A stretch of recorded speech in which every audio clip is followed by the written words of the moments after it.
This is lecture number DR009US03. This is the 9th of the Mega Genius lectures and the 3rd lecture of the Uncommon Sense series. It was recorded on November 16th, 2000. The title of this lecture is Better Than Being Right. It is 33 minutes long. Copyright 2000 by Mega Genius. All rights reserved. This lecture is protected by internationally valid copyright. It may not, in whole or in part, be duplicated, transmitted, or otherwise reproduced without the express permission of Mega Genius. Unauthorized translation, importation, or distribution is a violation of applicable laws. Mega Genius is a United States federally registered trademark and service mark. And now, here is Mega Genius. Here is a mega truth. The basic reason for any difficulty is an insufficiency of ethics. Here is another mega truth. The word ethics means understanding and applying the best solution. When an undesirable situation exists, the wrong approach is to react emotionally, guess at what should be done, try it and hope for the best, and end up with a predicament that is even worse. The right approach is to rationally expand one's attention to see the whole picture, examine the difficulty thoroughly, exclude all assumptions, apply the solution that will work best, and pat oneself on the back for understanding ethics and its importance. Wrong solutions.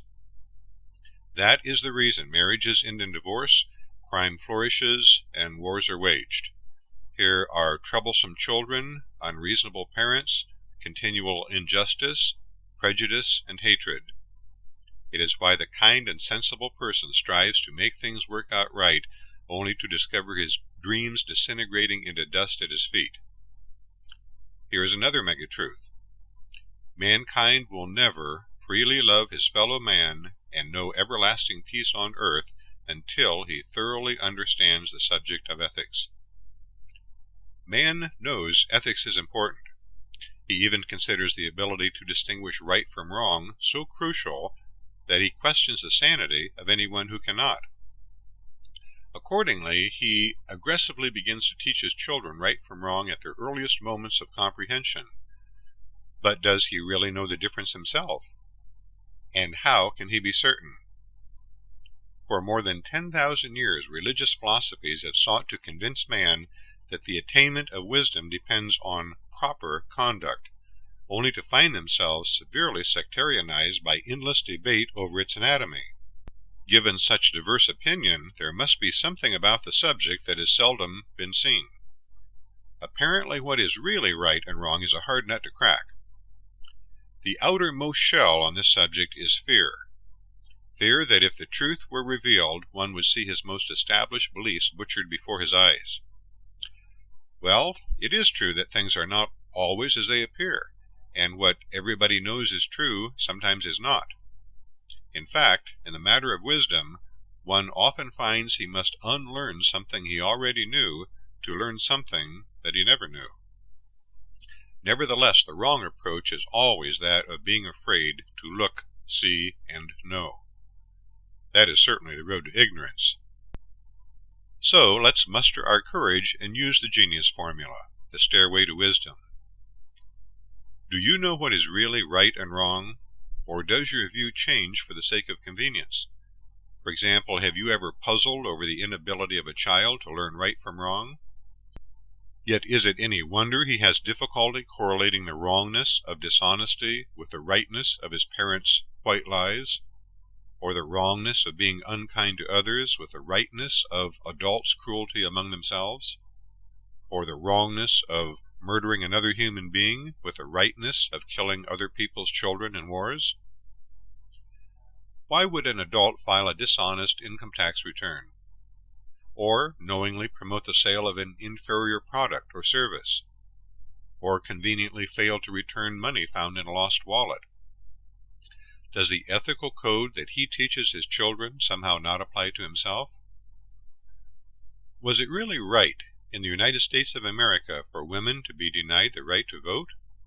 and for African Americans to be denied equal access to educational institutions, and for members of the Seminole, Chickasaw, Creek, Choctaw, and Cherokee American Indian tribes to be denied U.S. citizenship. Those positions oppressed millions of people in just one country in the 20th century. Were those denials of basic freedoms right then, but wrong now?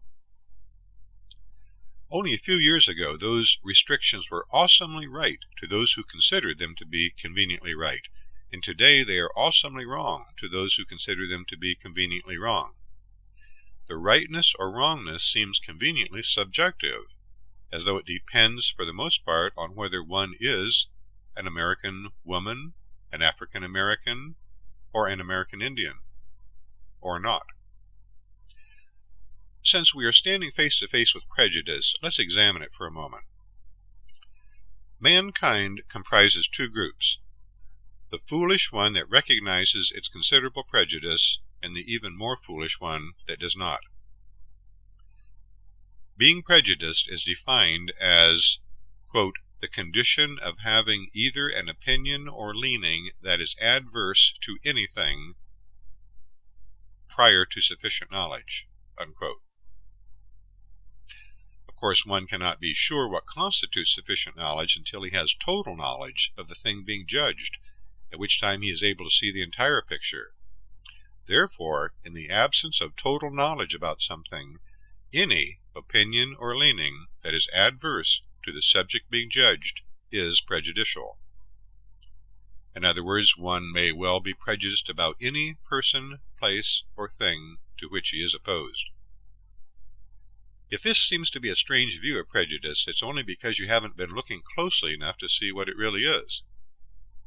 One of the easiest ways to spot prejudices before they have their chance to wriggle from view by spinning their cloaks of justification is to notice those things that a person considers makes him either right or better than others. For example, factors often used to justify considerations of superiority include education, wealth, skin color, race, good breeding, proper use of language, physical attractiveness, physical prowess, youth, old age, experience, association with others, physical possessions, upbringing, mental talents, circumstance, size, position, and religion. Another is etiquette, which are actions prescribed by authority to be observed in social life. Civilized conduct has a useful place in society, but much of what we call modern etiquette has digressed from guidelines of common sense intended to effect orderliness, efficiency, and general enjoyment into an intricate and ever-changing game of one-upmanship. Of course, authorities are fond of pointing out that when in doubt, one should do what will make others feel comfortable. Yet there are few subjects that have been used more broadly and frequently than etiquette to make others feel uncomfortable and wrong. It is illogical that these factors are used daily by people to feel right in their own minds. The joke is on them. Just the thought that one is better than others eliminates any possibility. Besides, no person is unidimensional. Every person comprises many talents, qualities, and other facets not necessarily apparent. Perhaps my dear late friend Rose Laird, the Fifth Avenue cosmetics magnate and television personality, said it best when I was still in my teenage years and she was passing the age of 87. She confided to me that this was one of the most important lessons she had learned in her life. Never underestimate your fellow man. Incidentally, another was always be true to yourself. The tragedy of all this is that the prejudiced use their irrationalities to attempt to make their fellow human beings appear and feel wrong. One of the ironies of prejudice is that none of man's favorite attempts to make others feel wrong is conducive to his attainment of happiness, one of man's highest goals. In fact, such actions only result in the illusion of happiness relative to others who have been made less happy by the prejudice. Another irony of prejudice is that people are never really right or wrong. In the final analysis, it is only the actions of people that either contribute to or detract from the attainment of happiness. Here is a mega-truth. Only actions, never people, are right or wrong. Here is a tip tied with a bow of considerable insight. An easy way to spot some of those who are sloshing through a swamp of their own wrong actions is to notice who rants, spews abomination, or wrathfully condemns another.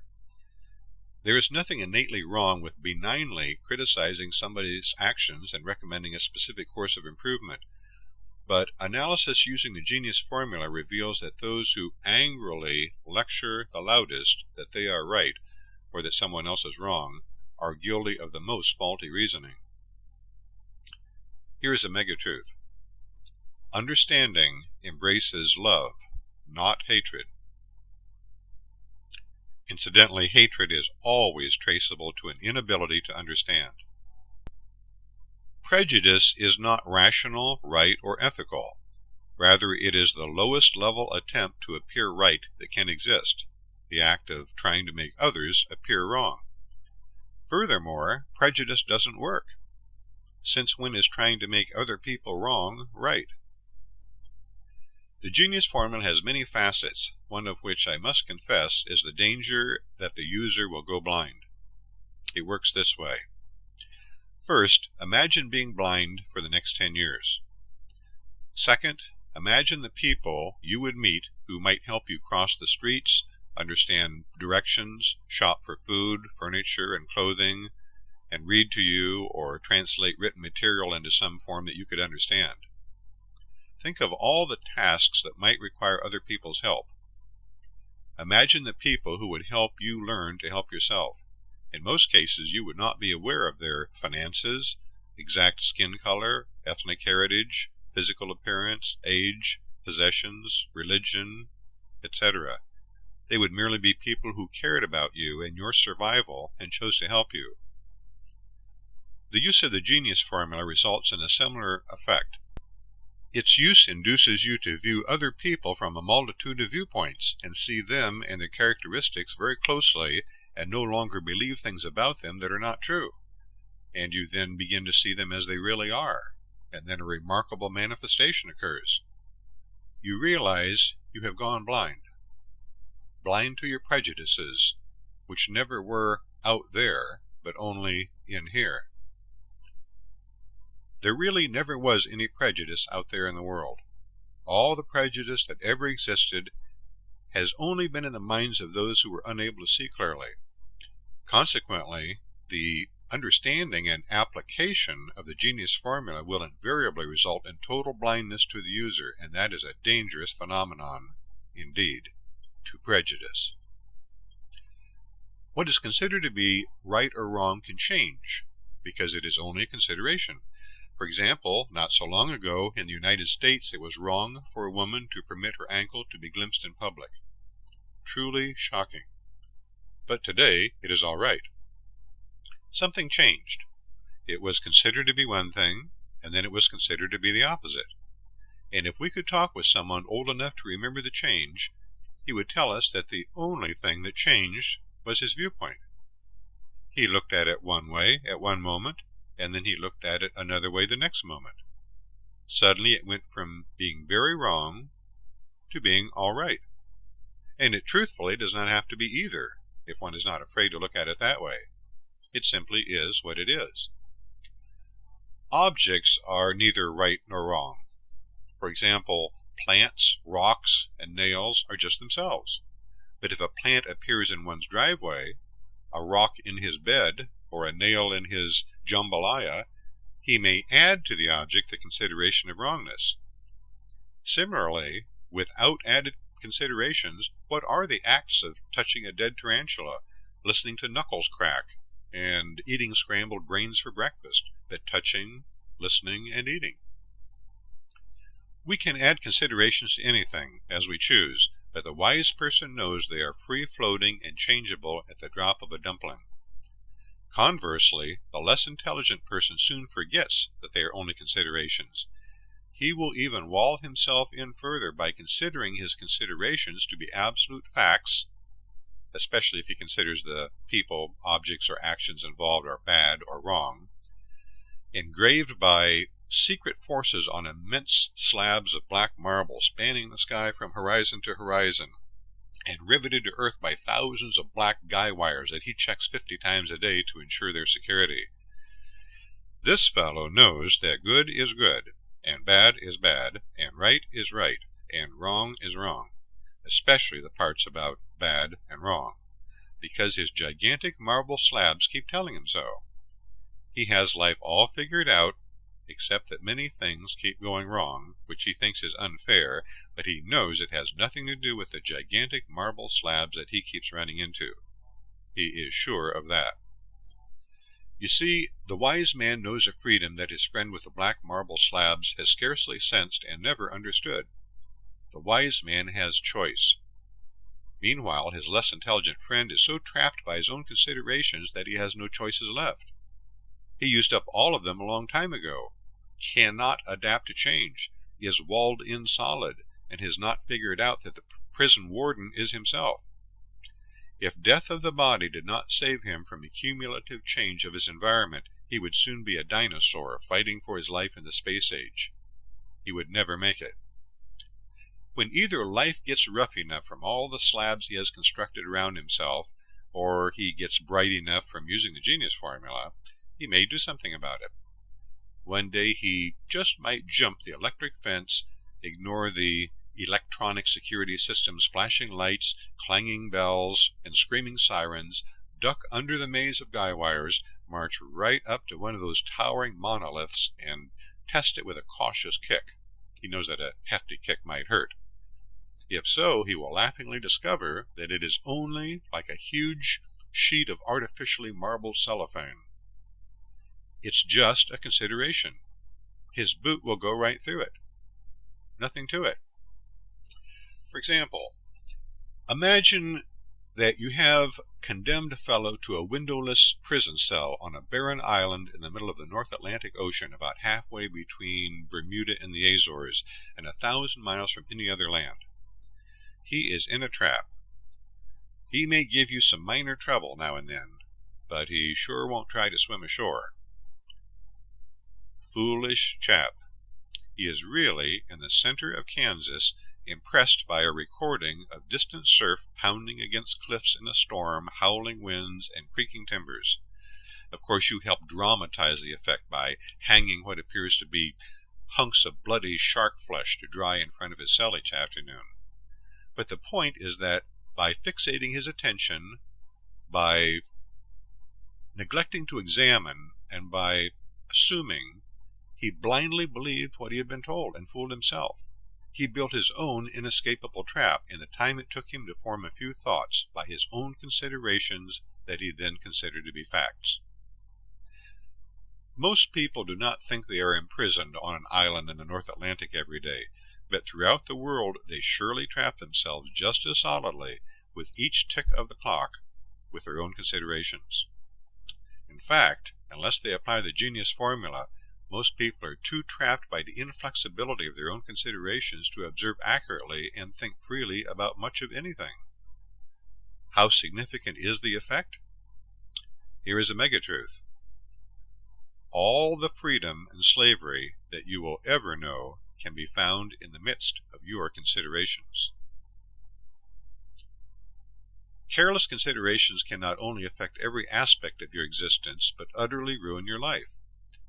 What sort of foolishness can result from careless considerations? Well, for instance, the suicide of a teenager who considers his problems are unsolvable, the prostitution of an adolescent runaway who considers that no one really cares, and the hopelessness of an abused spouse who considers there is no way out, even the thermonuclear destruction of Earth by a politician who considers the risk is worth his pride. Imagine the effects that considerations have had on a matter so trivial as masturbation.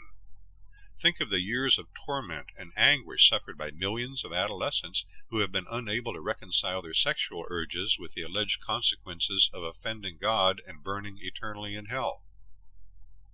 Did you know that the act was once considered so wrong that it led to the development of the graham cracker, a food so mild as to hopefully stifle erotic appetites?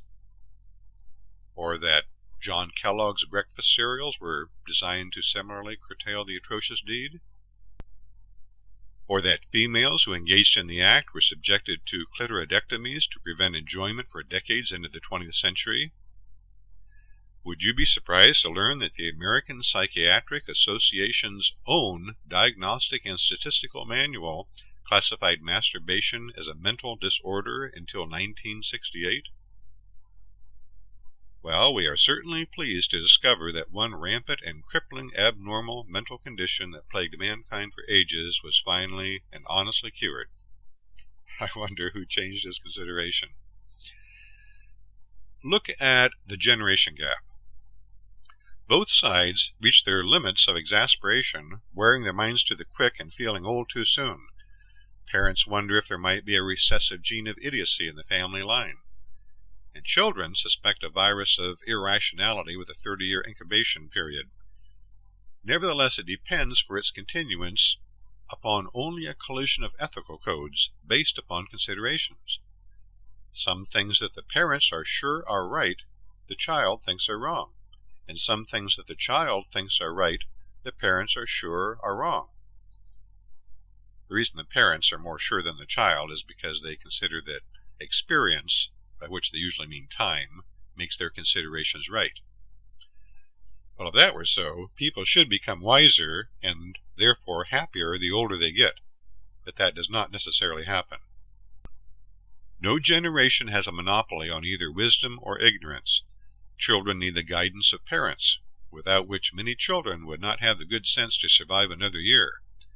Children are fortunate, however, not to have had decades to solidify morasses of marbled considerations which substantively dictate their parents' actions daily. Each child develops many considerations according to the current state of the world relative to his generation. If he forms all of his considerations of right and wrong to match his parents' generation, and if his own generation does not, where does that leave him? He becomes at odds with the generation of which he is a part. His mind says older generation, but society can see that he is younger generation. He is out of synchronization. He does not fit. His generation then ostracizes him to the extent that he is out of sync. Now he is in trouble, and to that degree, life for him is not going to be easy. Consequently, when parents and others of their generation try to force a child to conform to only their considerations of right and wrong on matters that are not really essential, even with the most admirable intentions in the world, that is what they are really doing to him, making his future life tough. Why would a parent who loves his child attempt to do that, when what he really wants for his child is exactly the opposite? Well, because he cannot see clearly. Why not? You guessed it, those marbled considerations. That is the generation gap from the child's corner. Now let's cross the ring and look from the parent's viewpoint. Wisdom and common sense are light years apart, but at least common sense will usually get one through life, barely. How many people never live long enough to become parents? How many children might they have had that were never born? That a parent is alive and can function indicates that he has at least the common sense to have survived that long. Many a smart fellow was buried in his prime because he was done in by the lack of a specific ounce of common sense. Parents want their children to survive and be happy. They have lived long enough to see how bad things can get and how suddenly it can happen. They have already learned from their mistakes and wonder why children can't see that it would be wise to learn from the mistakes of others. But the lessons parents teach involve morals, which pertain to being right and wrong. Children nearing adolescence have already begun construction of a moral consideration of their own, the moral code of my generation is right. But it's in opposition to one of the parents' moral considerations. The moral code of my generation is right. So 5 words tell it all from either side. I'm right and you're wrong. Why does the generation gap exist? It exists because moral codes are out of sync, which is because generations are out of sync, which is because things change as time goes by. Why is there no generation gap within the same generation? Well, it is because there is general agreement with the same basic moral code, because the members of the generation formed it at the same time. Therefore, right and wrong are substantially in sync. Now, all this has been going on since the beginning of man in time. About the only place you would not find much generation gap would be within a tightly knit group with strong emphasis on a specific moral code and very limited contact with outsiders. But these people would have created a trap for themselves. Whenever members ventured beyond the group's perimeter, each would be ostracized by the outside society to the extent that his moral code did not coincide with that of the rest of his generation. Amid the fuss of the generation gap, the child has a responsibility to himself, his family, and the world to form, maintain, and protect a code of conduct with which he can live. The parents have a responsibility to themselves, the family, and the world to ensure that the child's conduct does not result in his accidental loss of life during his childhood. Between those two extremes, each of which is also in the best interest of the other generation, there should be a meeting of the minds, but it will be as difficult as each side insists that it alone is right, or as easy as each side knows that rightness and wrongness are considerations. Neither authorities, nor educational institutions, nor parents, nor children, nor peers, nor books, nor 10,000 seething ogres stomping on your doorstep can form your considerations for you or prevent you from changing any that are not in your best interest. Only you can do that. But remember this vital warning from the instruction manual for your mind. This is a megatruth. To the degree that you form inflexible considerations, you will view life as a tragedy.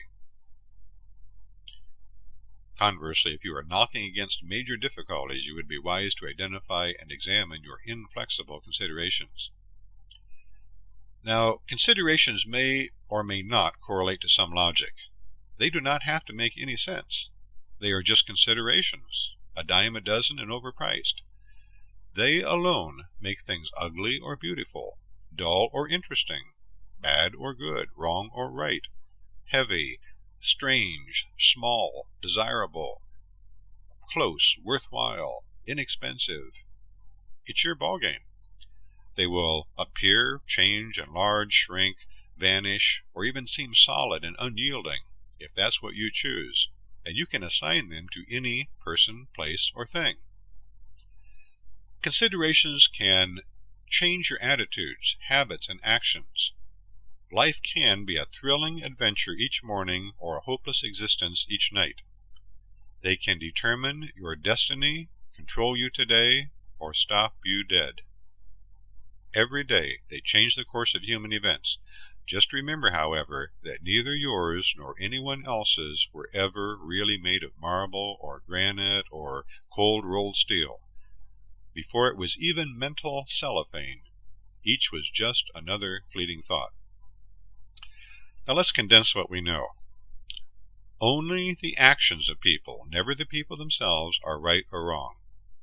The things they do or avoid doing are usually based on laws of the land or some other moral code that dictates rightness and wrongness, which is subject to change and to which they abide in varying degrees throughout their lives. All moral codes and considerations of what is right and wrong, however, are only considerations. They are as flexible or inflexible as one can or cannot change his mind. Because they are considerations, they are only more or less true. Consequently, there are innumerably different moral codes to which different planets, races, countries, generations, other groups, and individuals subscribe. In the absence of using the genius formula, man does not determine what is right and wrong in an objective, logical, and civilized manner. Frankly, he computes subjectively, conveniently, and most unintelligently. His understanding of what is truly right and wrong is barely existent. There is an infinitely better way of judging the quality of one's actions, which is by the superior principle of ethics, because an intelligent ethical code enables one to more accurately measure and evaluate the effects of one's actions. I'll explain how it works. Imagine an artist with a new canvas before him, a palette in hand, and a purpose in mind.